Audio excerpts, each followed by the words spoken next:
proceeded for post-graduation in packaging technology from Indian Institute of Packaging, 98. There are a lot of feathers attached with his name, and we have few with us. He is winner of India Star Award 2012-2013 for the transport package category, awarded by the Indian Institute of Packaging. Winner of World Star Award 2010-2011 for the transport package category, awarded by the World Packaging Organization. Winner of India Star Award 2010-2011 for the transport package category, awarded by the Indian Institute of Packaging. India Star Award is the only national award for excellence in packaging. Jury panel consists of eminent persons in academies, research, government and experts in the related areas. So let's welcome Mr. Amit Kale on stage with a big round of applause, and he's an amazing speaker. I've heard him last year as well. So let's welcome him with a big round of applause. Thank you. Thank you so much. Thank you. Thank you. So I'll be talking about sustainability in packaging. We must have heard a lot of words like sustainability, carbon footprint, ecological imbalance, greenhouse affecting the gases. So I'll be explaining you about all that. Hello. Am I clear now? Audible? Our Honorable Prime Minister, Mr. Narendra Modi, he has agreed to sign the Paris Agreement. I don't know how many of you have heard of Paris Agreement. So this is for all the greenhouse gas emitter countries. India is ranked on number 4 in the greenhouse gas emitting countries. So what is this agreement all about? So India today is the 4th largest GHG emitter, by almost 4.5% of the global GHG emission, following China, USA, Russia, which contributes almost 45%. So this agreement says that at least 61% of the countries which are emitting these greenhouse gases, they have to sign this agreement. So we are also participating in that. So this is what carbon dioxide percentage. If you see, tons per capita is the consumption of plastic or packaging material worldwide. India is at the 11th number. This is the 1995 old data. Here we can see that as per carbon dioxide emission, India is at number 5. So we have consolidated that position, and now we are at number 4. So we are affecting the greenhouse more.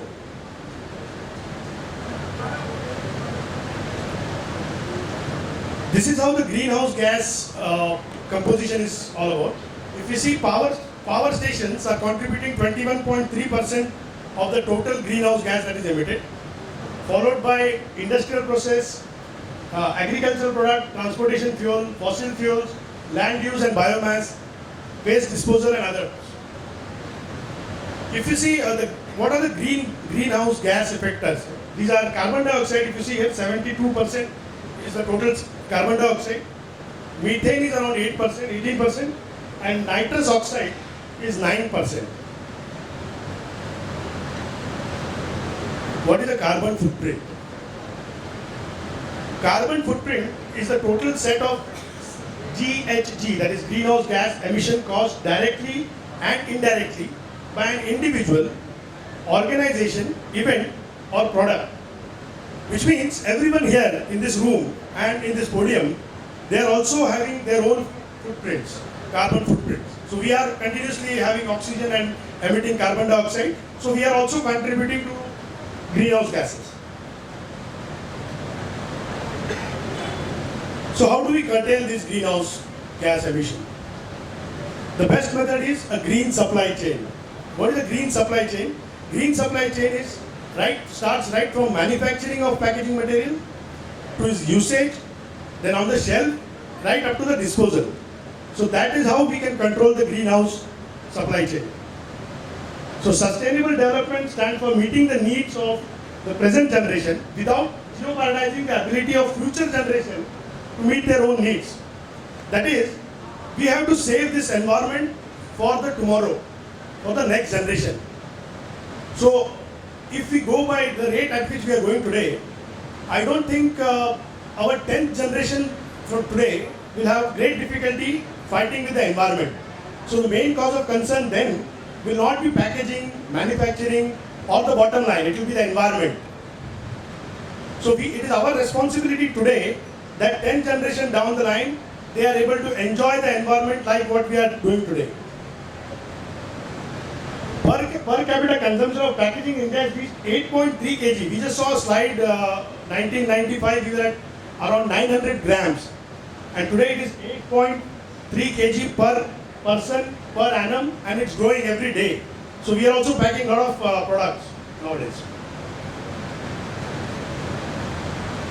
So how do we curtail, how do we restrict the carbon footprint? Yeah? The main important portion is design and innovation. Innovation is the only thing which can actually, whereby we can achieve the greenhouse gas limitations. So design that creates lowest possible carbon footprint is the basic step towards green supply chain. For example, if we develop 1 kg PET tray, it will have 1.54 kg carbon dioxide emission, right? And that too, despite having around 85% recycled PET, which means only 15% is contributing to around 45% of this total carbon dioxide emitted. Which means if we go for 100% recyclable, then this can be reduced by a further 24%. So how do we go to 100% recyclable? So what we have to do is, why do we need virgin plastic? Virgin plastic is required for sealing, for better lamination. So if we get rid of lamination, we use a lot of co-extruded polyester films, or we use other alternatives, we can always go down by minimum 24%. So there are newer polymer technologies which are available, which has improved flexible material, toughness, puncture resistance, product protection, and equipment handling. So we can use that. So these are, now we will just understand small steps that we can take today, which will help the next 10 generations. The 5 R's of packaging. Everything we buy today has an environmental cost, right? Whether it be through pollution, destruction. So what we have to do is we have to shop responsibly.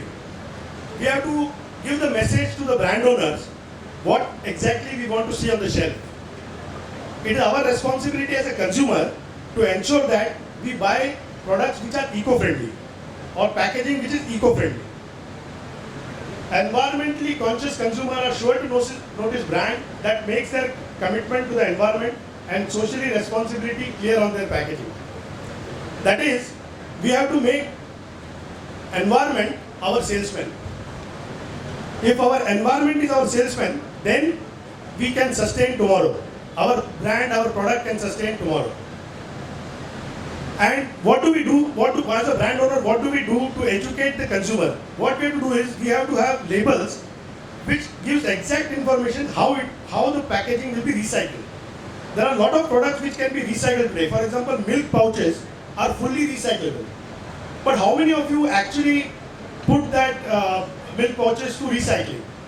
Normally what we do is we use the milk and put the milk pouch in a rubbish bin, which consists of cut vegetable, fruit peels, maybe plastic, everything, and ultimately all that will be landing in the landfill. So which will be there. So despite being recyclable, we are not using it properly, or the consumer is not aware how to dispose it, because of which we are actually increasing the landfill. And I'm sure everyone here must have had an Happy Dent package or a small candy or a wrapper. How many of you actually throw it in the bin? Which is normally, nowadays it is mandatory that every shop should have a small dustbin there. But how many of us actually put it there? Normally what we do is we put it on the road. Even if we put it in the garbage bin, I'm sure only 10% of it will actually reach the recycle bin. Next is reduce. The first was refuse. How do we refuse? So we have to clearly identify what exactly we need and what is our want. Like I have made a small example, like what I need is weekly groceries, if I have a pet dog, dog feed, toilet paper, vitamins, and of course 5-minute shower every night. And what I don't need, what I want is takeaway sushi, new clothes, new phone case, Netflix. So we have to understand what exactly we need to survive and what is our wants. Differentiate that and accordingly we should make our buying decisions. Reduce. When recovery rates of particular packaging material is less, for example, like I said, milk pouches, the recovery is possible, but the recovery rate is less. So what do? We actually go down on the gauge. We go down on the gauge and try to minimize the landfill. That is, we reduce the micron, reduce the thickness. So that would be a good waste diversion strategy. For example, if you see shrink films, earlier shrink films were, whatever the shrink film thickness was used, today it is used minimum 50% less. Shrink film is normally what you find on toy cases or maybe on automobile parts. The shrink film is there, which is there to protect the product. But as soon as first thing that you do is you remove the shrink film and put it in the rubbish bin. So it will be a good idea to reduce the thickness of the shrink film. Reuse. This is a coffee expo, so I'm sure everyone must have had a taste of coffee. What we do, we go to the cafe coffee days or all the coffee shops and we buy these disposable cups. If you see earlier, the disposable cups were made of styrofoam. This is what a styrofoam is. I'm sure you must have used maybe 5 years back. And I'm sure today, whatever styrofoam cups you must have consumed tea or coffee from, it is still there in the ecosystem. It is still there in the landfills and still emitting methane gas. Which means maybe 20 years back you must have had a coffee and you must have thrown this styrofoam cup in the dustbin, which is still there in the landfill and still emitting methane gas. So it will be a good idea to use a keep cup. So whenever you go to buy a coffee, you should always carry a keep cup, and within maybe 15 refills, the keep cup will pay for itself. Not in terms of money, but in terms of environment. Lesser trees will be cut, lesser methane gas, lesser carbon dioxide. Renewable resources. Here is a classic example where the wine bottles are made of recycled paper molds. So they have started this. You can also visit our website www.designinfinity.com, where you can see KFC has also started edible packaging. So what happens is a person consumes the product and also the packaging. So that's a good idea. So more and more people should look at possibilities of having an edible packaging. Whereby what you do is you reduce the landfill. And whenever you are developing a packaging, you should understand the total life cycle of the product. When it is going to get manufactured, when it is going to get consumed, and how it is going to get disposed. So the total entire journey of that particular product has to be understood, and accordingly a packaging should be designed. Recycle. See, Mother Nature can recycle most of the things. They can actually absorb and degenerate everything that is possible. But some of the chemicals that we have introduced in the market, that is man-made chemicals, Mother Nature cannot actually decompose it, right? And you'll be surprised that even Americans, who are supposed to be the most eco-friendly or who are most aware consumer, even then, there you see only 30% of polyester bottles are recycled. The PET bottles from which you consume mineral water, Bisleri, all that, only 30% is getting to recycling stage in America. You can just imagine the state in India. Probably 10% or 5% only polyester must be reaching there. Aluminium is better. Aluminium cans they are using for Coca-Cola and beer and all that. That is also only 60% is reaching the actual recycling stage. These are all fully recyclable, reusable material. PET bottle can be 100% recycled, aluminium cans can be 100% recycled, and it has got good residual value. Despite that, a learned consumer like Americans are only able to recycle 30% of polyester and 60% of aluminum cans. So I'm sure we are far behind that. So what is important is informing the consumer.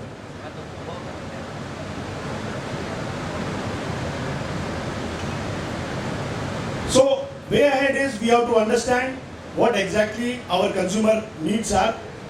We have to make environment our marketing executive and ensure that we go to a sustainable packaging model, like what we have done in the case of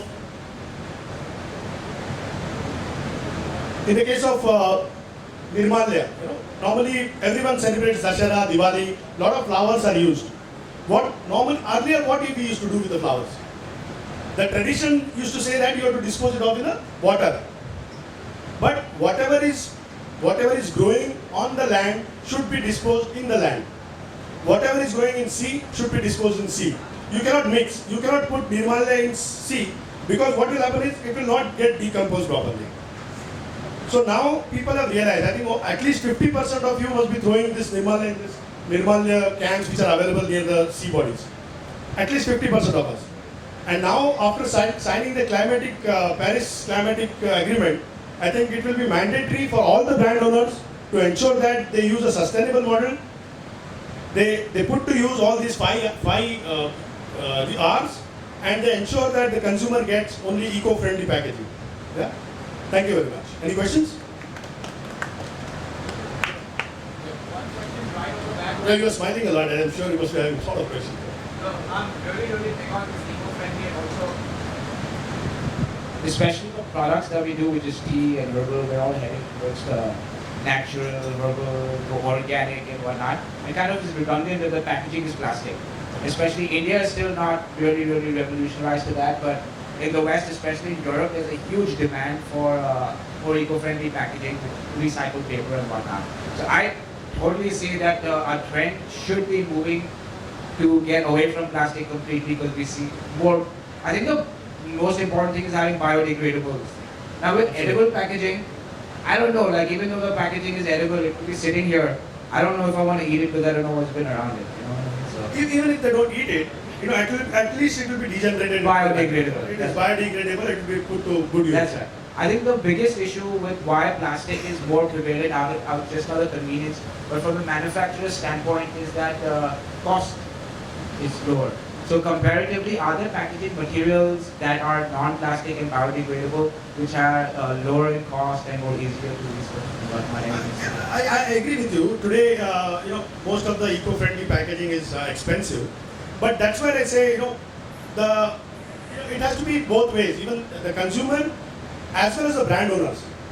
So consumer also needs to understand that what is expensive today is actually a benefit tomorrow, and what is inexpensive today, which is cheaper today, is actually going to hit him in terms of environment. Yeah, and today's consumer is learned, they are educated, they understand what is eco-friendly, what is ecological balance, and they are prepared to pay that extra penny for that eco-friendly material. Yeah, where are those consumers, man? They're not buying my product. Your product is eco-friendly, or the packaging also is eco-friendly? Yeah, I'm talking about the packaging. Now, for example, I'll go ahead and do that. I'll use a more expensive packaging material, and my price of my product will be maybe 50 rupees more on the shelf than somebody else that's using plastic. Trust me, man, more people are going to buy the plastic. Don't give a shit at that point of time when it's coming out of their pocket. It's all nice to sit and talk about, we need to do this, but ultimately when money's coming out of your pocket. So what happens is I'll go and create an entire batch or an entire manufacturing unit based on making biodegradable products, but my competitor that's making plastic will sell more. So, that's the whole thing. The solution, I believe, what I was trying to share, is that if we make biodegradable packaging materials that are more cheaper than using plastic, that is what's going to drive the entire industry to create a new trend. And also awareness. See, today consumer is not rather aware. Even see, it's your responsibility. Like I said, informative labels. You should write on the label how it is to be disposed. But if you don't do that, you are only trying to brand your product and position it in the market. That's what you're trying to do. We do that, right? With the milk, but you said yourself that they just throw it in the trash. But what I suggest is, no, I don't think even the milk pouch has, there is somewhere written that it has to go for recycling. Do not put in rubbish. It's not mentioned there. So this is how you have to inform. See, putting a eco-friendly, making it 4, 3, all that. Consumer is not aware of all that, right? What is 1, what is 2? They're not aware of that. Putting that small logo is actually only helping the recycle person, not the consumer. So what you have to do is like what the wine manufacturer did, right? So they are trying to educate the consumer that, okay, we are making packaging material from a paper mold. So it is very important that you educate the consumer understanding his psychology or his level of understanding.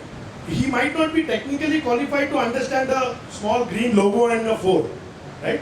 So he will not understand the LDP. He will say, okay, I don't know what it is. Something is there, I think it is recyclable. So what he will do? He will put in the landfill. But it is our responsibility as a brand owner, as a packaging technologist, or whoever we are, we have to educate the consumer that okay, this particular 4 has to go in this particular bin, or this can be recycled, or this is the value.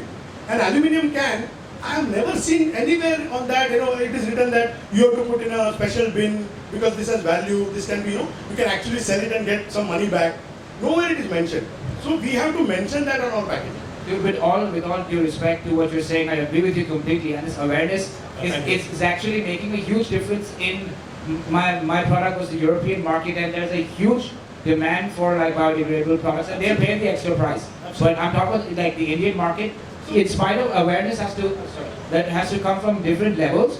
I could put that on my can, but the government has not provided trash cans for separation. So this could go on. This could go on. Sorry. This could go on. I agree. There is responsibility from the government as well as the consumer and the brand owners. Okay. But as the brand owners, let us start. Somebody has to start. So let us start that.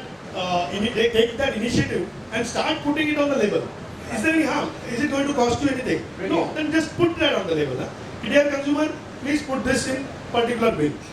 That's a brilliant idea. Just to cut short, everybody else understand. The more practicality aspect of what my question was, sir, could you suggest or recommend some packaging solutions that could fit into that mold that I could use instead of that? Like I just demonstrated, I just showed you, right? For example, like I shared about the shrink film, which you can reduce a micron, or you can use only polyester, which can be, you don't need to heat seal. Maybe a co-extruded polyester where you have a co-extruded heat sealable layer, so it is not a laminate. So laminate is very difficult to get extracted, right? Because it is a combination of two products. So try to use only single product, LDPE bags.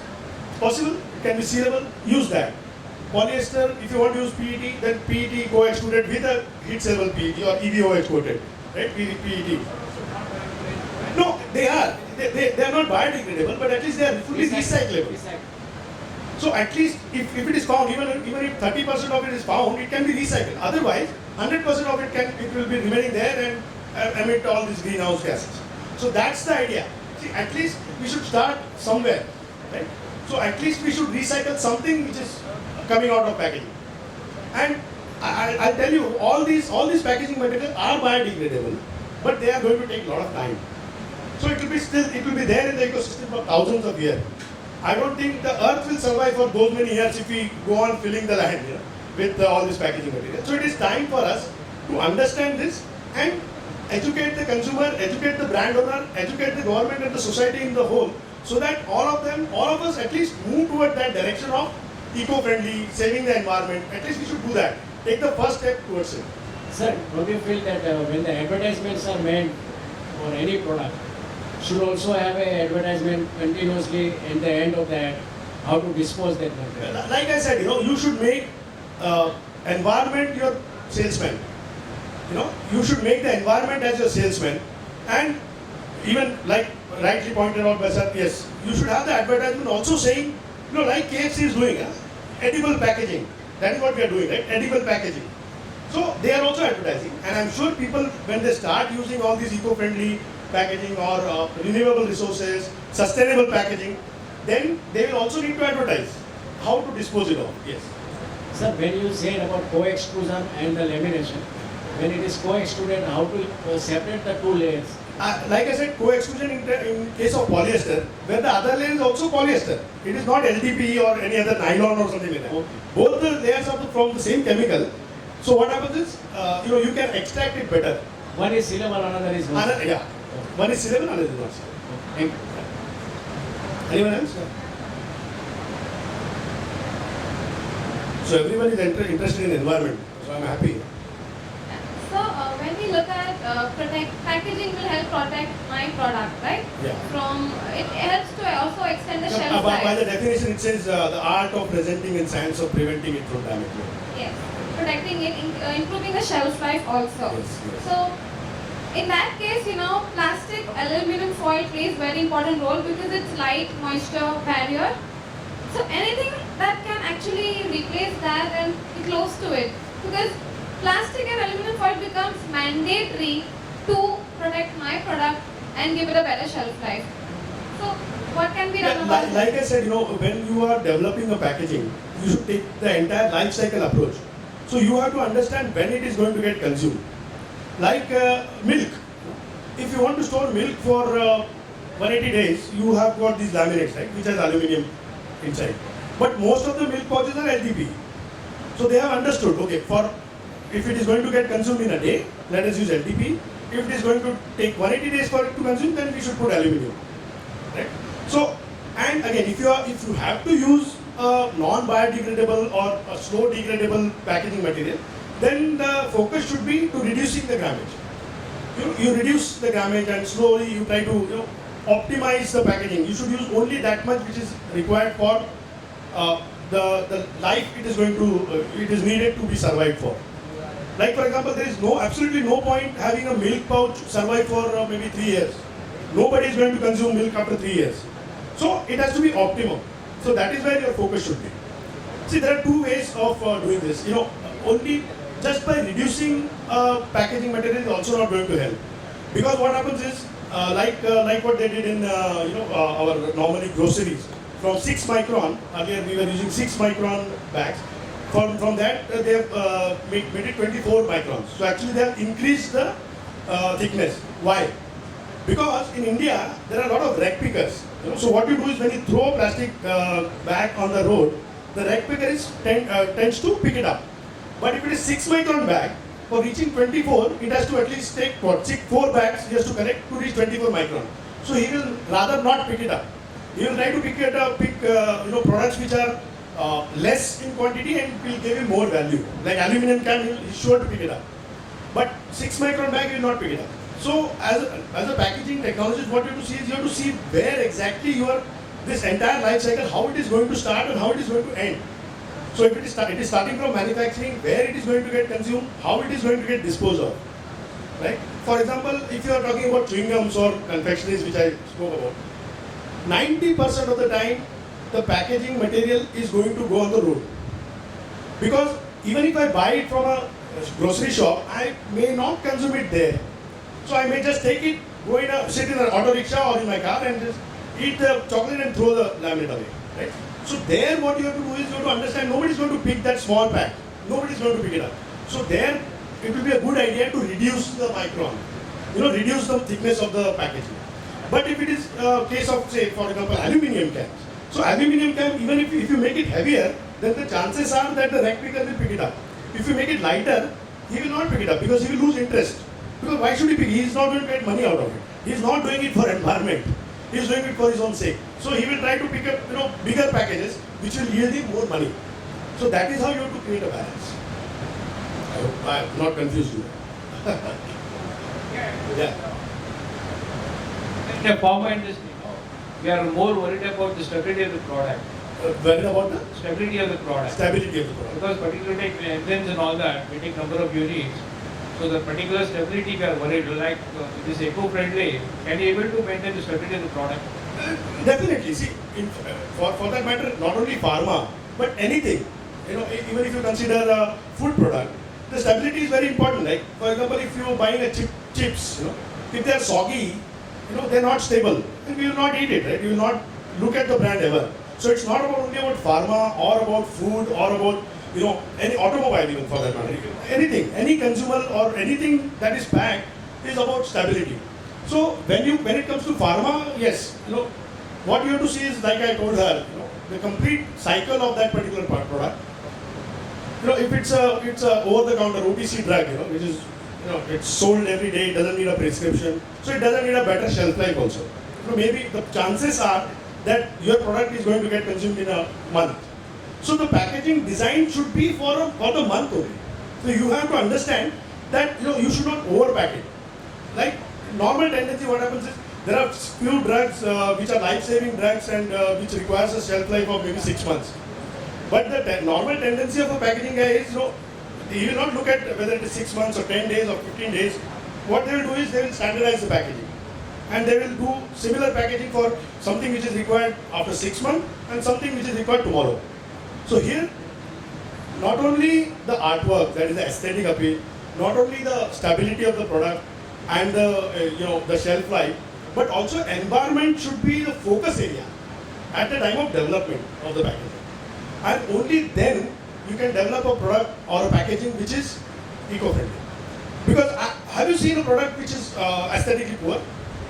No. Because if it is aesthetically poor, it will not get sold. Have you seen a product which is not compatible with the product? That is, it is actually spoiling the product? No. Why? Because it will spoil the product, nobody is going to use it. So our focus is there.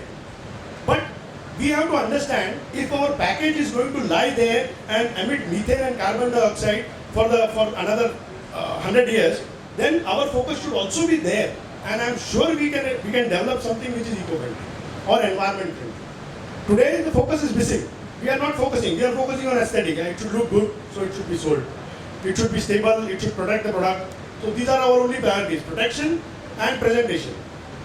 If we put eco-friendly as a priority in our development stage, I am sure we will be able to develop packaging which is eco-friendly as well. Better pack? Yeah, it is safe, but again, recyclability is issue. So when we talk about printing, plastic with a print or paper with a print, so is that considered, paper with print, will that be considered biodegradable? It is not biodegradable, but paper with ink can be recycled. What happens is all this ink gets accumulated and becomes lignin. So what you see yellow spots in the paper or black spots in the paper, these are basically because of the printing of inks. So, but it is not, it can be also, what happens is if you put it in landfill, the paper will degrade first and the ink will degrade slowly later. So it is biodegradable also and fully recyclable also. What you see newsprint is 90% it is made from recycled pulp. Yeah? And what you see the small black spot are basically the ink or the whatever laminates or small things. And plastic printed, iska recycling? Plastic, for printing, normally what we do is we print plastic, printed plastic are polyester and polypropylene. Standalone, they can be fully recycled. As in if they are brought to the system, they can be again crushed and formed into pallet and you can reuse it. But if it is laminated, then there are technologies available in UK. Nestle and Kraft Food has actually worked on a machine which can delaminate and even aluminum, metallize polyester and LDP. It can be delaminated. What you do is metallize, that is aluminum you can take it aside and polyester you can take it aside and LDP you can take it aside and you can put to use. That machine is available, which is very expensive, but it is available. The only problem is how do we get that to recycling stage? That is the problem. But as such, polyester or BOPP, standalone, they are fully recyclable, that is they can be put to use. But normally it will be laminated with LDP, so once it is laminated, it cannot be put to use. It can only go as a, maybe to make, there are uses available, like, people are making pallets out of these, crush. There is an example where somebody has made a road, entire road out of, all this laminated, cut into pieces and they have made, so you can put to use. The problem is collection.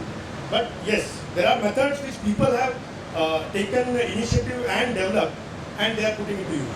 And it is also available on our website. You can see that there is one individual who has actually collected all these laminates, crushed it and made road out of it. So it is available. It's innovation. And even when in recycling, I believe when I want to make something new, I have to add in virgin plastic, right? Like I said, it depends what. I gave an example of polyester tray. See, if you want to heat seal it, if you want to laminate it, then yes, you need a lot of strength and you have to add something else to it. But if you try, I'm sure you can achieve, a molded plastics. Though two components made of polyester and you just fix it. Yeah, fix it and put the product in between without sealing it. Then you can use 100% recycled polyester. Yes. But if you want to, good optic values and nice printing if you want to have, then there is a problem. But you can use sticker. But the idea is you can do it. So what they say is that I can recycle plastic to make a plastic chair. but to use recycled plastic as food grade is not possible. तो वापस virgin plastic बनाने के लिए उतना ही You see why? I'll tell you why it cannot be used in food grade.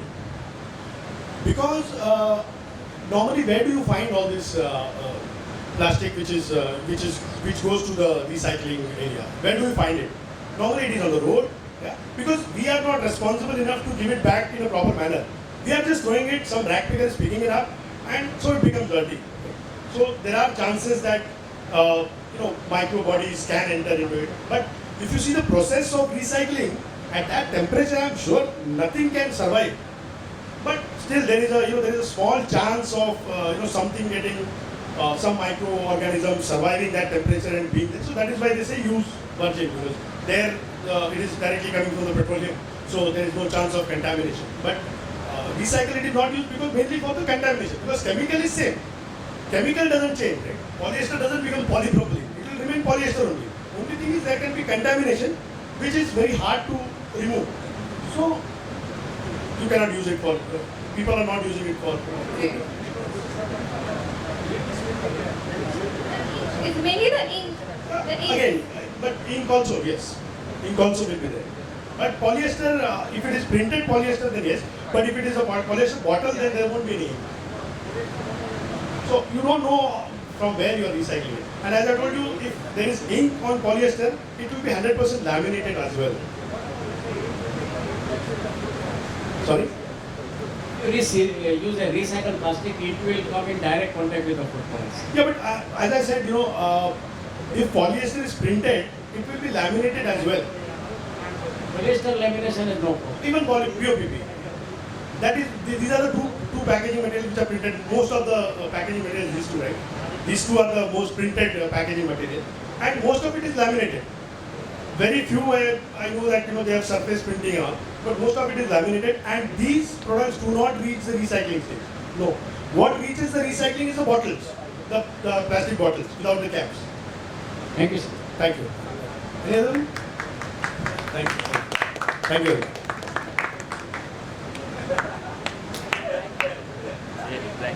Thank you, sir, for such a beautiful presentation, and of course, everybody should go green now. Go green, everyone. Thank you so much. I would request Preeti ma'am to please felicitate Amit sir, and I would request Amit sir to come back on stage. Thank you so much. I hope to see you next year as well.